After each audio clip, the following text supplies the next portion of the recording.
बांधाची कर शेतीमध्ये ह्या बांधावर त्या बांधापर्यंत आयुष्यभर तुझ्यासाठी वक्कर हाणतो. तू तुझ्या बापासाठी कधी टाळ्या वाजवल्या का? कधी आभार व्यक्त केलं त्या बापाचं? हो, बाप काय आहे तर लक्षपूर्वक ऐका. बाप म्हणजे जगण्याचा माप आहे. बाप म्हणजे पाठीवरची थाप आहे. कधी रागवला तरी त्याची माया अमाप आहे. तोच म्हणजे माझा बाप आहे. बघा, ध्येयाकडे नेणारी ती शिडी आहे, संकटातून वाट काढणारी तू होडी आहे. तोच माझा बाप आहे. बाप म्हणजे शिस्तबद्धाचा धाक आहे. तोच तर माझा बाप आहे. बघा, आई वडिलांची सेवा करा, गुरुवरांची सेवा करा आणि बापाला जपा. हा मात्र विठ्ठल विठ्ठल विठ्ठल.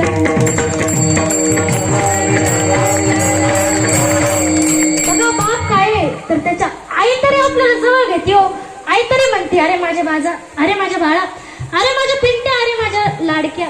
पण बाप कधी घेतो का हो जवळ?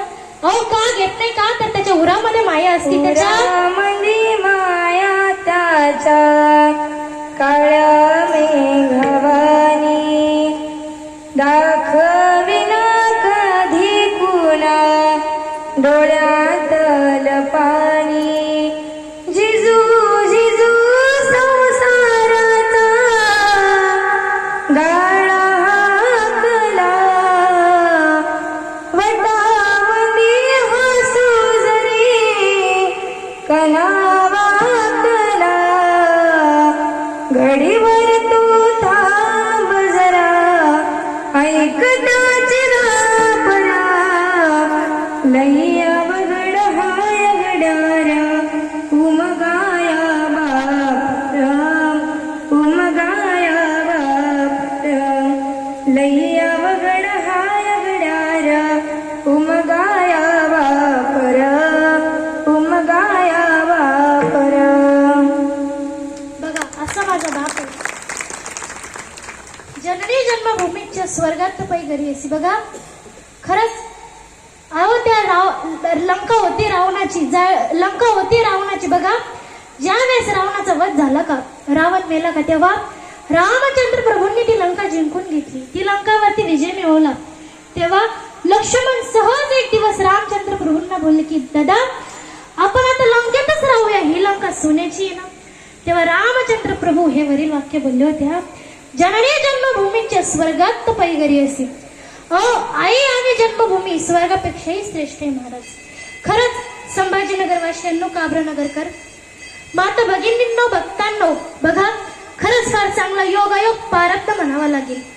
ज्या छत्रपती संभाजीनगरमध्ये माझा जन्म झाला, ज्या काब्रनगरमध्ये माझं बालपण गेलं, अशी असणारी माझी जन्मभूमी.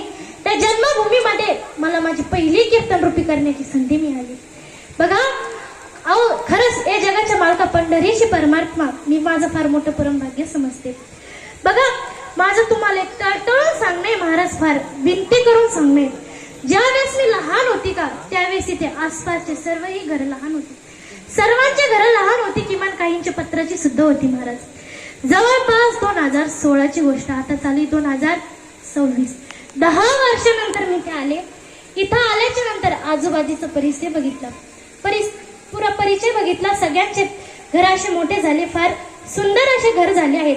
सर्वांचे घर मोठे झाले. अवलोकित तिथं आल्यानंतर वाटलं. बघा, लक्षपूर्वक ऐका. हा अतिशयोक्ती अलंकार असतो. बघा, अतिशयोक्ती अलंकार कसा तर दमडीचं तेल आणलं, सासूबाईची नाणी झाली, मामाजीची शेंडी झाली, दादाजीची दाढी झाली, उरलेलं ते झाकून ठेवलं, लांडवरीचा पाय लागला, 80 पर्यंत वगळ गेला, त्यात उंट पोहून निघाला.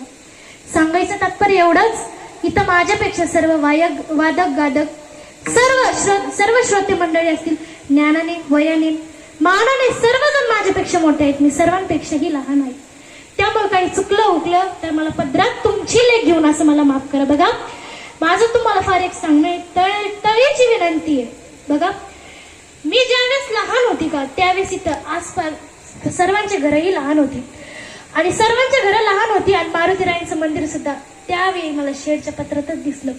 शक्ती, भक्ती, कला, चातुर्य, बुद्धिमत्ता या सर्व गोष्टींनी श्रेष्ठ असलेलं आपलं मारुतीरायांचं मंदिर. बघा, 10 वर्षाच्या आधी ते मला त्या पत्राच्या शेडमध्ये दिसत होतं ना, आता सुद्धा ते पत्राच्या शेडमध्ये दिसते महाराज. त्यामुळे चुकलं तर माफ करा, परंतु ह्या मारुतीरायांचे मंदिर भव्य दिव्य होण्याचं मनावरती घ्या. सकारात्मक आपल्याला मदतीला धावून येत असतो, कोणत्याही कार्यक्रमाची शिकवण आपल्याला देत असतो, असे असलेले आपले मारुतीराय. सर्वांचा संसार मारुतीरायाच्या कृपेने फुलणार, चांगला पुढे चालणार. आणि तुम्ही एकदा प्लीज मारुतीरायांच्या मंदिराचं मनावरती घ्या. एवढं बोलून